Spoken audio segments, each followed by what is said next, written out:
से मैं तो कोई एमएलए एमपी हूँ नहीं, हमको कंज्यूमर की हैसियत से हमने हमारा एतराज दाखिल करा, हमारा बुलाना आया।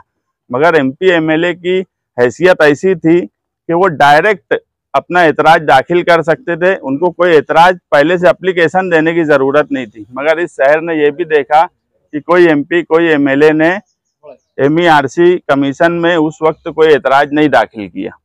AHC academy Malegaon NEET JEE की बेहतरीन तैयारी IIT टीचरों के साथ एकेडमी की ओर से स्टडी मटेरियल भी, एडमिशन ओपन। अब होगी सपनों की उड़ान पूरी।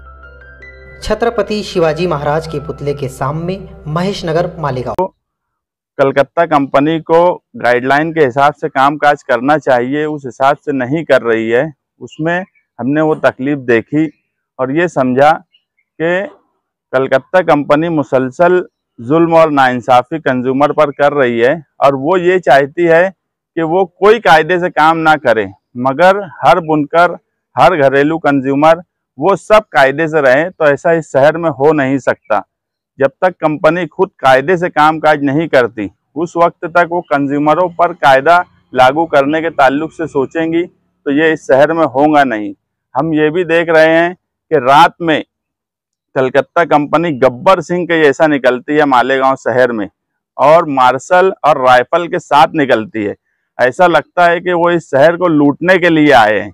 जिस तरह गब्बर सिंह रामगढ़ के लोगों को लूटा करता था, उसी तरह कलकत्ता कंपनी मालेगांव शहरियान को लूट रही है। और तरीकाकार जो गब्बर सिंह का था वही तरीकाकार कलकत्ता कंपनी का है। मुझे नहीं लगता कि इस शहर में राइफल और मार्शल के साथ, वो भी रात के अंधेरे में 2-2, 3-3, 4-4 बजे उनके कारखानों में जाकर रेड करना, ये किसी भी तरह से मुनासिब है। आने वाले वक्त में रमजान है, अगर इस तरीके से कलकत्ता कंपनी कामकाज करेंगी तो हमें भी गब्बर सिंह से मुकाबला करने के लिए हमारी फौज तैयार करना पड़ेगी। और ऐसे हालात में लॉ एंड ऑर्डर खराब होगा तो इसकी जिम्मेदारी कलकत्ता कंपनी की है। अगर कलकत्ता कंपनी को लगता है कि कहीं पर कोई गलती कर रहा है तो उसके लिए वो दिन में आ सकती है, जो कारखाने का मालिक है उसको बुलाकर जो कार्रवाई करना है वो कर सकती है। मगर अचानक रात में जाना और इस तरीके से कलकत्ता कंपनी का वहाँ मालिक नहीं रहना और फौरन पावरलूम मजदूर जो होते हैं उनको डराना राइफल से, मार्शल से, ये गैर मुनासिब बात है। हम तमाम कारखानेदारों से भी गुजारिश करेंगे कि अगर वो रात में कारखाने में नहीं है और इस तरीके से कार्रवाई करने के लिए कोई आता है तो अपने मजदूरों को बोल दे कि कारखाना बंद कर दे और वहीं पर धरने पर बैठ जाए और उनको घुसने ना दे। लेकिन वो अपने कामकाज नहीं करती। हम 21 मार्च बरोज मंगल को स्क्वायर बिल्डिंग के पास धरना देंगे, ज़रूरत पड़ी तो स्क्वायर बिल्डिंग की ऑफिस का घेराव भी करेंगे।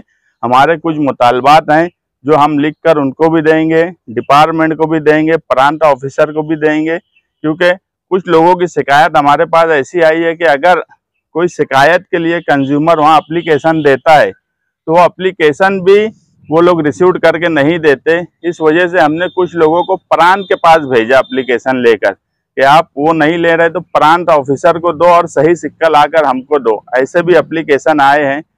अगर कोई एजेंसी कंज्यूमर की शिकायत भी ना ले तो ये गैर मुनासिब बात है। आज उन्होंने जो उनकी शराइत थी उस हिसाब से 3 साल से ज़्यादा का वक्फा हो चुका कंपनी को मालेगांव शहर में।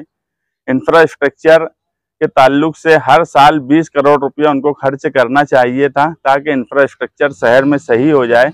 मगर आप देख रहे हो कि कलकत्ता कंपनी इन 3 साल के ऊपर अरसे में 60 करोड़ का काम की है क्या? ऐसा कहीं दिखता नहीं। दूसरा, जो CEO है प्रेम सिंह, सारे कामकाज उसी के पास होते हैं, जबकि उसने डिवाइड रखना चाहिए। मालेगांव शहर के सेंटर में हम चाहते हैं कि 4 ऑफिस खोले सब स्टेशन से, जहां पर लोगों की शिकायत सुनी जाए और अगर उनकी शिकायत है तो उसको किस तरह से दूर कंपनी करे वो देखा जाए। मगर होता यह है कि हमारे जैसे लोग जब जाते हैं तो प्रेम सिंह मिल लेता है, मगर कोई आम कंज्यूमर से प्रेम सिंह मिलते नहीं है।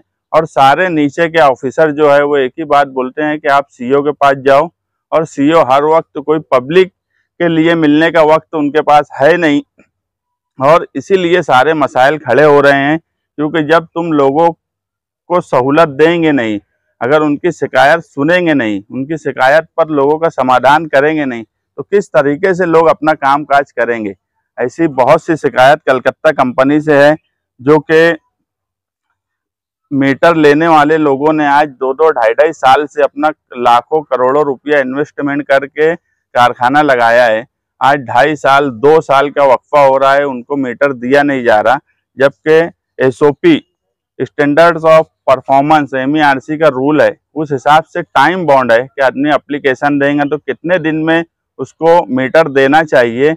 वो गाइडलाइन के हिसाब से भी वो काम काज नहीं करते। गाइडलाइन दूसरी एक GR यानी गवर्नमेंट का एक GR भी था, Maharashtra state electricity distribution company का 2017 का, गाइडलाइन के काम काज किस तरीके से कंपनी करेंगी, सब यानी DY बनाएंगी, जो जिसका जो मामला है वो अलग अलग फैकल्टी से हल होगा। अगर तुम कारपोरेशन देखो या पुलिस डिपार्टमेंट देखो तो कोई ये बोलेगा कि SP साहब ही सारे मसाइल हल करेंगे, तो फिर एडिशनल SP, DYSP, PI इनका कोई काम काज नहीं रहेगा। कमिश्नर अगर सारे मसाइल हल करने लगे तो बॉडी नहीं रहेंगी। तो इसी तरीके से हर डिपार्टमेंट की अपना एक मैनेजमेंट होता है जो सारे काम काज करते हैं, मगर कलकत्ता कंपनी के पास कोई मैनेजमेंट नहीं है। वो जो ऑफिसर है उन पर खर्च करना या तो नहीं चाहते या लोगों को तकलीफ देना मकसद है। इस तरीके का कामकाज कलकत्ता कंपनी का मुसलसल बढ़ रहा है और कलकत्ता कंपनी लोगों पर जिस तरीके से जुल्म और ज्यादती कर रही है, तो उसके खिलाफ हम 21 मार्च को धरना देंगे, वहां घेराव करेंगे और इसके बाद भी नहीं उनके अंदर कोई सुधार आया तो उससे बड़े आंदोलन की तरफ हम जाने की कोशिश कर रहे हैं। कुछ सियासी पार्टियों ने जो है बिजली कंपनी के खिलाफ सख्त एहतजाज का ऐलान किया था, खामोश है, तो अभी तहरीक के बारे में क्या मालेगांव शहर में जो भी लोगों ने ऐलान किया, आज तक मुझे बताओ कि कलकत्ता कंपनी के खिलाफ कोई एक एहतजाज कोई सियासी पार्टी की क्या? हाँ, मैं भी पढ़ा सुना, बाद में ये बोला गया कि फला लीडर की तरफ हम भेज देते हैं, वो करे। वो लीडर बोलते कि यार वो करे। अरे हमारा शहर है, हमारी जिम्मेदारी है, जो जितना बड़ा लीडर है उसकी उतनी बड़ी जिम्मेदारी है। मगर इस शहर ने यह भी देखा है कि इतना बड़ा मसला पावर का 37% बिल बढ़ाने का, उस पर किसी ने भी एतराज दाखिल नहीं किया। जबकि जब मैंने एतराज दाखिल करने के बाद वो लिस्ट निकाला तो उसके अंदर MP MLA इनको एतराज दाखिल करने की भी जरूरत नहीं थी। पहला कॉलम ही इनका बना हुआ था कि MP MLA जिस हिस्से के हैं वो डायरेक्ट आकर अपना एतराज वहां दाखिल कर सकते। जैसे मैं तो कोई MLA MP हूं नहीं, हमको कंज्यूमर की हैसियत से हमने हमारा एतराज दाखिल करा, हमारा बुलाना आया। मगर MP MLA की हैसियत ऐसी थी कि वो डायरेक्ट अपना एतराज दाखिल कर सकते थे, उनको कोई एतराज पहले से एप्लीकेशन देने की जरूरत नहीं थी। मगर इस शहर ने यह भी देखा कि कोई MP कोई MLA ने MERC कमीशन में उस वक्त कोई एतराज नहीं दाखिल किया। इसलिए अब शहर को भी लगता है कि जनता दल ही वाहिद पार्टी है इस शहर में जो इस मसले पर सही ढंग से रहनुमाई कर सकती है और सही ढंग से एहतजाज कर सकती है।